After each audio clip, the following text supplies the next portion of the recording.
Γεια σας! Σήμερα θα παρουσιάσουμε το δετικό ψαλίδι της Agroforce 323M. Πάμε να δούμε τι έχει. Βαλίτσα μεταφοράς με Afrolex για να μην χτυπιέται και να προστατεύεται καλύτερα.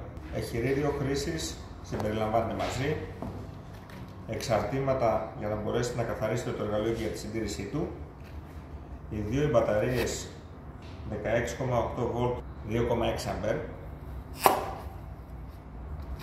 Η πένσα για να μπορέσουμε να κόψουμε το σύρμα όποτε χρειαστεί. Φορτιστή με δύο εξόδους για να μπορέσουμε να κουμπώσουμε πάνω στις μπαταρίες, να φορτίσουν ταχύτερα για να τις έχουμε άμεσα διαθέσιμες. Έξτρα σύρμα πέρα από αυτό που συμπεριλαμβάνεται μαζί με το προϊόν. Αυτά. Πάμε να δούμε τώρα και τη λειτουργία του. Συστάρω την μπαταρία. Πατάμε το κουμπάκι να ανοίξει. Το κρατάμε 3 δευτερόλεπτα. Και τώρα έχουμε εδώ τις ενδείξεις με τις σκοπές. Μπορούμε να ρυθμίσουμε το πόσες στροφές θα δέσει το σύρμα το προϊόν, περισσότερα λιγότερα τι θέλουμε, ποσοστό της μπαταρίας.